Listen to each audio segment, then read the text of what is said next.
Hey, welcome to Classy Tacos. Today's video is part 2 of the Maxtrax install. So as you can see them there, I have them installed in the bed on the At the Helm fabrication front bed tie down system, and I'll link that video right here.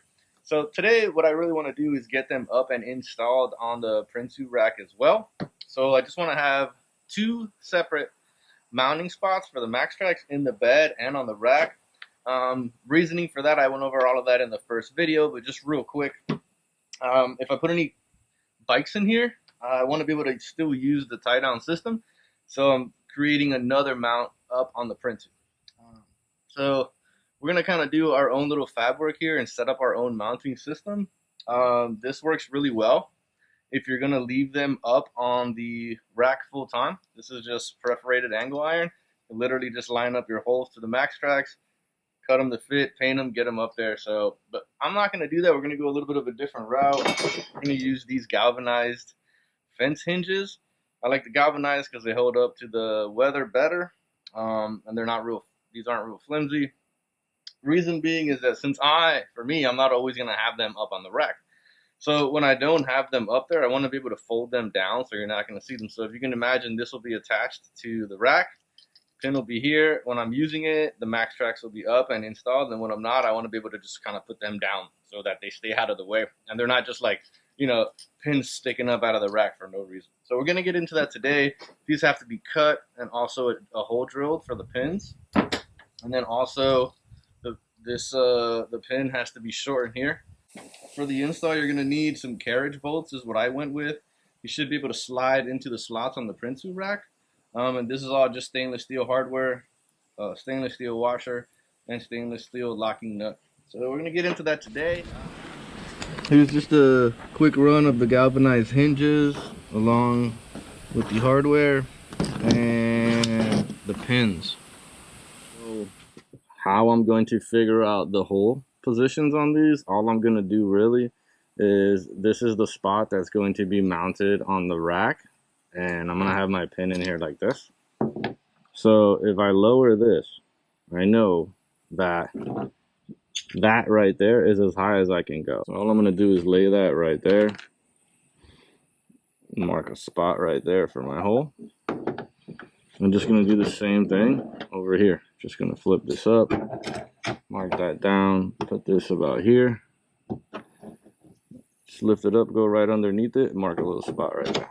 So that's where my hole is here. I'm going to center it a little bit better, but that's where that mark is there.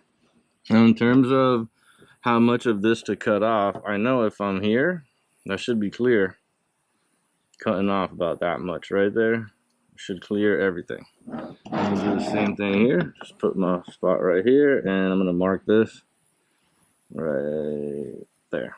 So that's how much we're going to... I had ballparked about 2 inches. This looks like it might be a little bit more than 2 inches, but those are those cuts. Important too when you're cutting galvanized, just make sure you don't breathe. So hold your breath while you're cutting it and then walk away for a sec, okay? All right, so we're going to go get these on the vise and get them cut and drilled.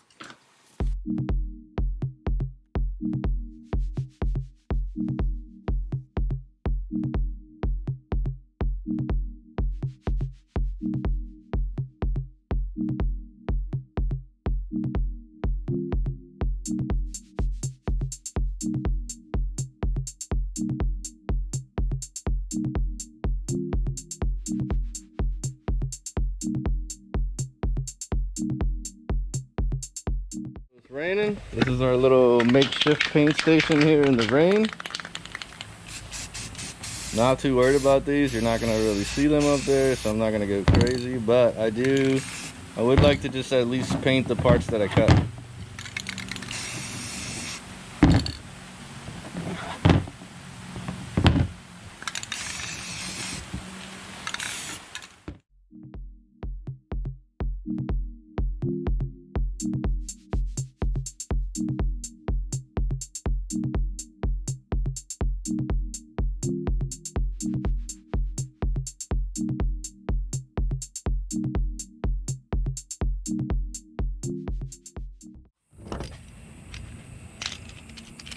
I don't want to tighten them too far down yet because these have to go like a certain way.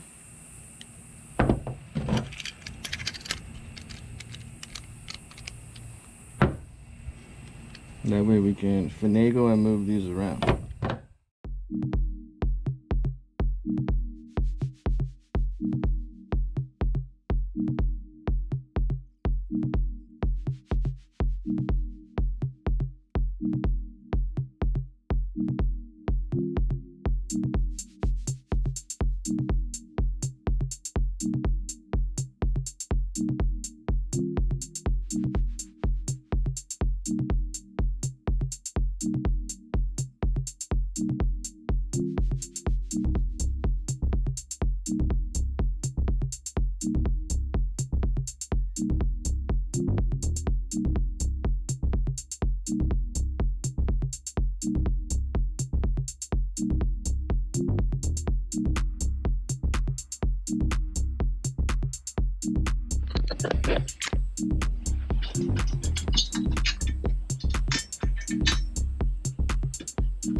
This got an 11 deep socket, man. Hello, love when random stuff comes in to help you.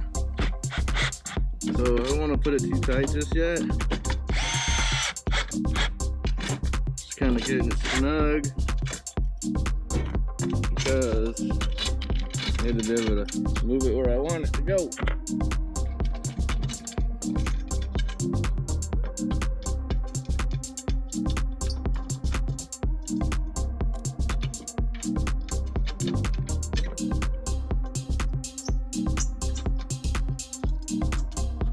So if you wanted to really be,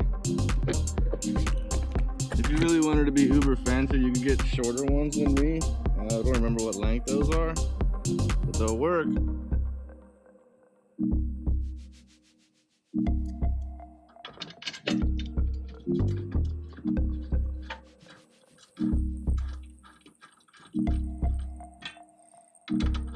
So I don't want to tighten this down too tight just yet.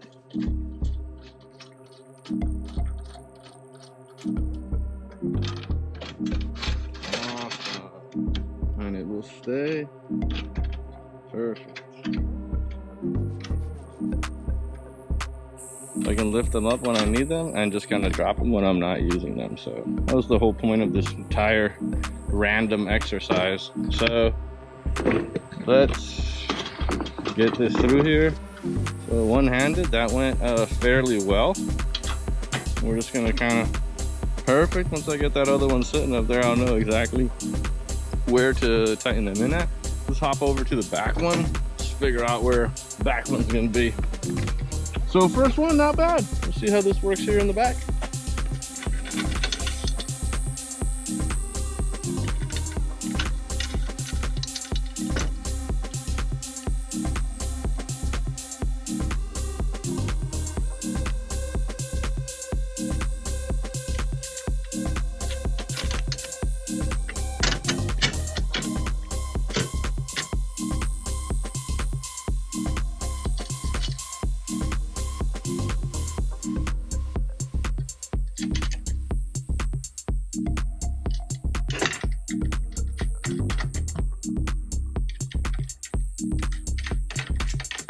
Alright, so before we tighten anything down, let's do a little test fit here.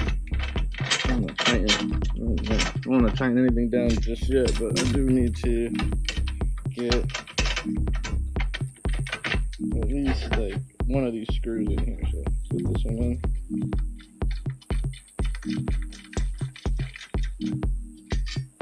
Alright. Let's see where this leaves us here.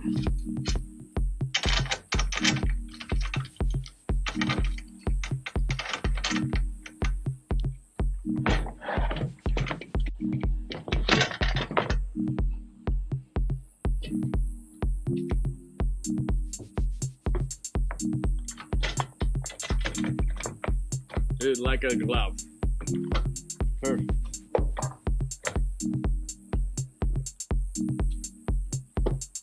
Awesome. So I know that right now they're sitting in there nice and loose, but if you look, they're in and set up and done. The rails that go across, kind of want to make them nice and tight. There we go. And okay.